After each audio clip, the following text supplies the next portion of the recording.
Hello. I am joined today, as usual, by Cupid Takes a Holiday, um, which is the novel that I published and which you can buy on Amazon. It's not about Cupid the reindeer from Santa's sled team, but that doesn't mean that it wouldn't make a great Christmas gift. And it also, uh, which is to say, it would make a great Christmas gift, so that I can then say it would also make a great Hanukkah gift in the remaining days of Hanukkah. So there you go. And you can, I think you can gift things on Kindle. It's available on Kindle too. And then to my left is this year's Christmas Bear, who I am still searching for a new home for. Ideas of places that are taking physical toy donations. It's a brand new, never used, never slept with teddy bear. And so looking for a place to donate it to a toy drive somewhere in New York City or possibly Rochester if I can't find a place in New York City. Ideas are welcome in the comments. Um, but that's not what this is about. That's just how I plug my book and explain the teddy bear. This is about the Are You Afraid of the Dark episodes, The Tale of the Manaha, and The Tale of the Unexpected Visitor. Very, very different. So, The Tale of the Manaha, let's see, that's a Tucker story. It takes place, and the pre-story Midnight Society portion is Tucker runs at the group wearing a monster costume, looks like a kind of a King Kong type thing, furry ape bear monster thing, and Gary kind of takes a heroic stance and gets in the way, gets in between the monster and the people and the other kids. So and they are brothers, so that's the dynamic there. Um, the head is soon off. I think that Stig played some role in the deception. But anyway, the story takes place. That it was, of course, Tucker's introduction of the concept of the story. It takes place kind of a Boy Scout troop camping, going on a spirit quest, I think it was called. Um, the idea being that they will know themselves better, the kids, once they're done. They've got the classic kind of abusive scoutmaster who's barking orders at them and making fun of them for being fat or being nerdy or being small, and so that the writers can build him up as being worthy of being taken by the monster. He even one of the kids has a ghastly grinner comic. I love how that keeps showing up. I hope I'm not missing other references to past episodes, but the ghastly grinner comic I've now seen at least twice. So yes, so I think the main character Jonah took a while for any of their names to be mentioned. Jonah is the main character. He's the small one. He's the one who got called Runt by the Scoutmaster.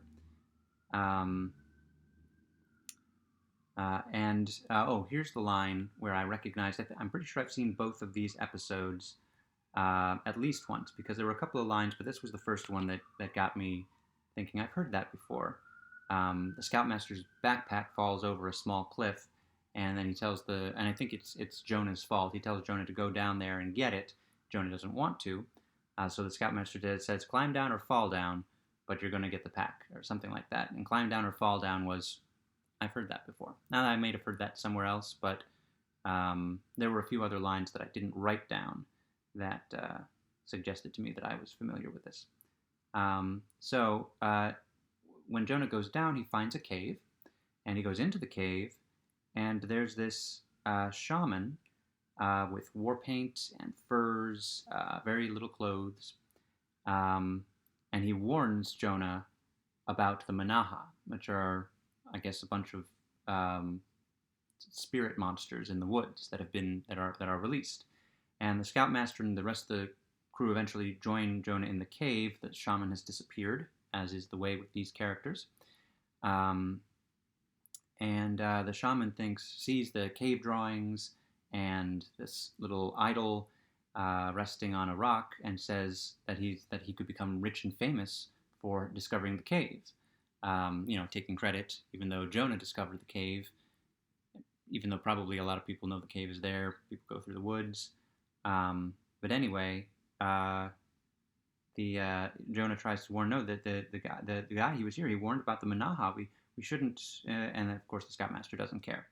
So um, he takes the idol. It's kind of a humanoid, kind of an alien head, possibly representing the Manaha.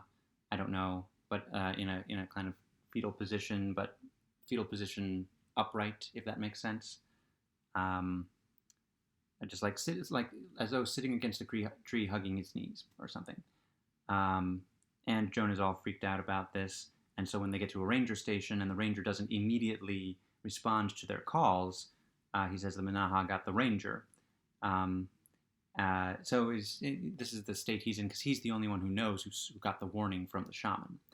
Um, and so let's see, this was a particularly goofy sort of episode. The kids were more like a motley crew of kids. The Scoutmaster a little bit more ridiculous than other adult characters in these episodes. It just struck me as a little bit goofier than normal. But maybe, Tucker's one of the younger members of the Midnight Society. Maybe that's something that I just didn't know in past Tucker stories.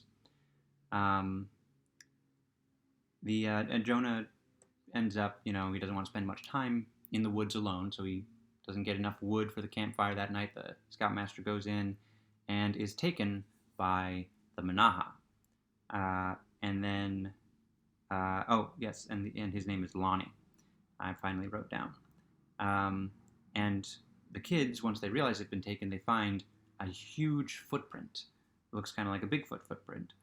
And later on, after they've kind of searched the woods, they see a strange glow. And then Eddie gets taken. Eddie, I believe, is the one who was made fun of for being fat. And also he's got he does an Italian accent. Eddie does, as he holds up a jar of spaghetti that his mom prepared for him to take on the thing. So they would have spaghetti out in the wilderness, which probably wouldn't keep with the sauce. I don't know the rules about how spaghetti sauce keeps without being refrigerated, but it doesn't matter because the Scoutmaster dumps it out. That's at the beginning to establish that he's a bad guy who deserves to be taken by monsters. And Jonah, he's had this book about surviving in the woods this whole time, and he says that I guess he gets this from the book, that if they don't believe in the monsters won't be there. And he says that's the safest way to be. And so when they finally find the campsite where the Eddie and Lonnie and another kid whose name I don't know have been tied up in what look like beehives, and they're hanging from a tree above what will be a fire to cook them, I guess. Jonah insists that he doesn't believe in the monsters, and the monsters disappear. But the shaman doesn't disappear, and it turns out that the shaman was accused way back hundreds of years ago, I guess, by his tribe of trying to take over the forest or something like that, and so they trapped him in that cave, and the idol, I guess, was guarding him. But Jonah now has the idol, and he shows it to the shaman, and he starts summoning the Manaha, which we had previously established weren't actually there. That was the whole point. But there's rustling in the trees, and the shaman gets very scared and runs back into the cave where Jonah puts the sculpture down to guard him, and then his Jonah's friends are revealed, coming out of the trees and stuff, and they were the ones shaking the branches and making the tapping sound. So that's actually quite clever. I really liked that ending, and nothing really happens with the Midnight Society after that. So the tale of the Manaha, the tale of the unexpected visitor. There were fewer specific things that I remembered, except the appearance of the X-Files theme song, and I'll get to that. So this is a Kiki story, and as as all the Midnight Society except Kiki are arriving at the campfire, she is asleep in the storyteller's chair, and she explains that her great aunt is visiting and snores a lot, and so she hasn't been getting a lot of sleep. But in her not sleeping, she has come up with a story about an unexpected visitor. It's called the unexpected visitor, unwanted visitors, visitors who won't leave. Not, you know, not the message you want to send about older relatives to your young audience necessarily, but that is what it is. So I had trouble with these names too because they say them right away, but then one character is introduced as Jeff, but then mostly referred to as Sherman. I don't know if Jeff is his middle name and he doesn't like Sherman, so he goes by Jeff, but then everybody just calls him Sherman.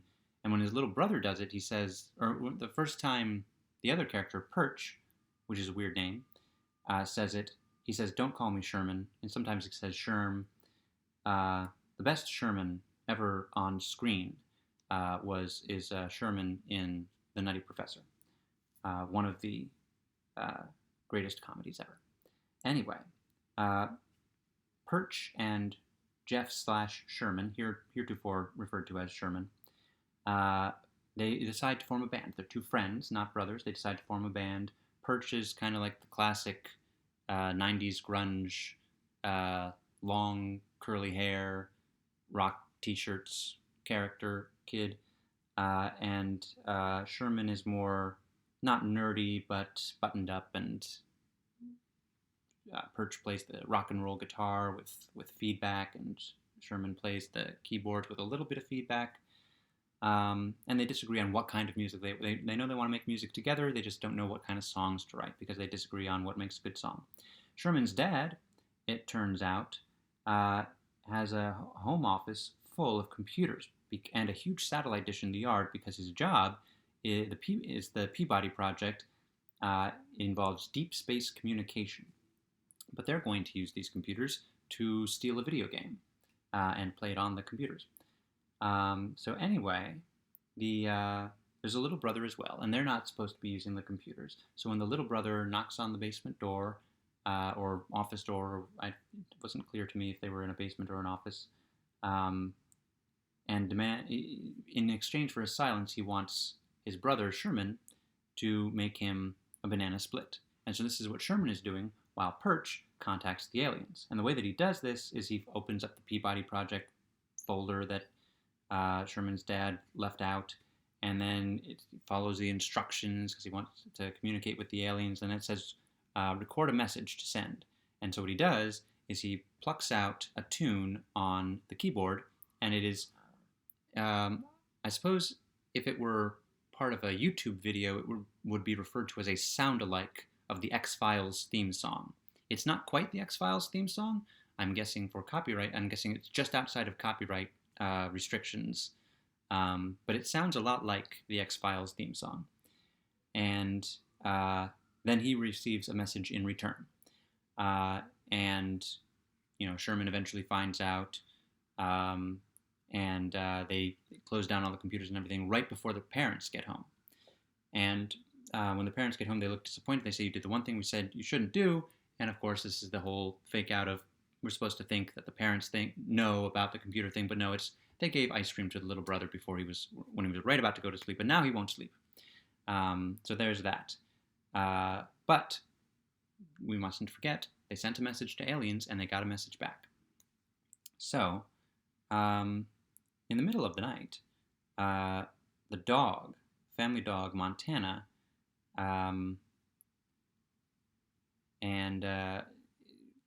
Montana goes outside, I don't know, to use the bathroom, which is to say the woods, and gets caught in a glowing net. And here's where I wrote down Bob's, the name of the little brother. And the X-Files theme song appearance, as I mentioned, that's how I got the sense that I had seen this episode at least once.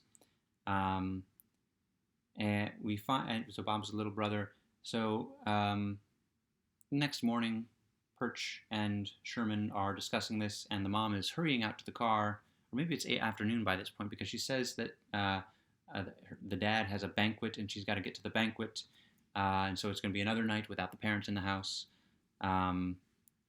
Hurriedly happening, and she says, "So take care of Bob and try to find the dog. The dog's been missing." As it gets dark, they wait until it gets dark to go look for the dog. It's daylight when she says look for the dog, but then they wait till it gets dark. Maybe they were searching the house while it was light out. they tell Bob to stay behind, just it's so that he doesn't get lost in the woods. But they say just in case the dog comes back, which both true, but they are trying to protect him. And Bob plays t-ball, and of course he hits the ball into the woods. He goes after it. He gets caught in a glowing net. Sherman almost gets caught in a glowing net, and then he and Perch encounter a kind of big stone elevator monolith that rises up out of the ground, and they press a glowing light bulb on the side of it, and it opens up halfway, and Sherman tosses in a little football that we see that Montana likes to play with, and it gets tossed back. And then both of them, Perch and Sherman, get scared, and they run into the house. They find the computers are on. They're going a little crazy. There are 5 messages waiting for them, and Sherman says he's going to call the parents on the cellular phone. I just wrote down that he says cellular. Now we would just say phone. And it's not even like it used to be. It was cellular, and then it was cell. Now it's just phone. And phone has replaced camera, too. Take a picture on your phone. But it used to be cellular. There used to be no camera. And I'm guessing that the cellular they were referred to looks more like, and even, I was about to say it looks more like a walkie-talkie, but walkie-talkies these days, I think, don't look like the cellular phones do. But anyway, that's just a 90s themed tangent. So then Perch gets trapped. I forget how, but it was expected. That kind of character. And so Sherman finds a burnt net. I don't know why the net was burnt, but it's the one it looked like that caught Bob. No, not Bob. Perch was caught inside the house by a net, and then Sherman finds the net, and it is burnt. I don't know if it burnt out. I don't know if that's how Sherman was extracted from the net. But, he goes back out. Sherman goes back out to the monolith, and it opens. He opens it, and then he goes in. He finds everyone, the dog, the little brother, Perch. They are in tubes, and Perch explains that D sharp will open the tubes. I can understand him knowing that like a note would open the tubes, but he knows it's a D sharp. Maybe he's smarter than we think, because he has perfect pitch. Clearly he has perfect pitch. D sharp will open the tubes. So Sherman goes back.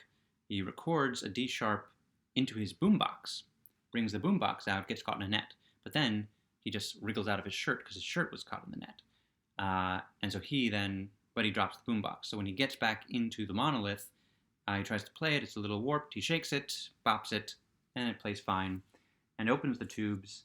And then they are surrounded by webs.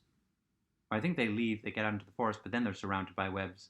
And then these creatures made of light appear. And one of them is a mother, and one of them is a son.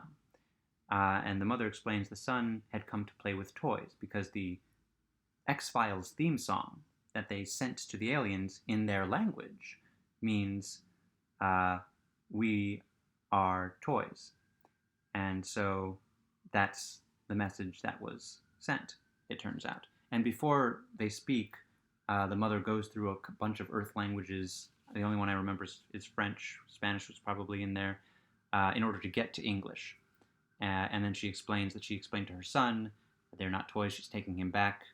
We had seen on the computer what seemed to be aliens making their way gradually to Earth and sending a message each time, and then on one straight shot to Earth, that being the mother. And it was threatening at the time, but they other than looking like they're made of beams of light, they're not that scary aliens. And, it's a kid's show. It always ends up being not as scary necessarily. Well, not always. Sometimes it leaves you with nightmare images. But anyway, so the end of the story is that Perch and Sherman decide to write a song, We Are Not Toys, based around that X-Files theme is the tune that they were playing before, playing around with, and it's based around a version of that, and they play it into the computer to send the message to aliens. The dad is not mad at them because they made contact with aliens, and so in the universe of this story, mankind has made contact with aliens, and I'd actually kind of like to see a sequel. Then we're back with the Midnight Society, and Kiki asks everyone, except one person, can I sleep at your house? Can I sleep at your house? And nobody can take her in. And then cut to she looks over and Stig is grinning at her, and she rolls her eyes, smiles, uh, and doesn't say yes or no. But we know that she doesn't like him. It probably was the vote that made the vote not unanimous when it came to whether to let him in or not. But maybe she's coming around. So that's these two stories. The next two, The Tale of the Vacant Lot, The Tale of a Door Unlocked. Just from the titles, I'm not getting anything. The Tale of the Door Unlocked has a note that says it was Sardo's last appearance in the original series. So, or the guy who played Sardo's last appearance. Probably that means it's Sardo's last appearance. So I will watch those and get back to you. Please buy my book, and pleasant dreams, everyone.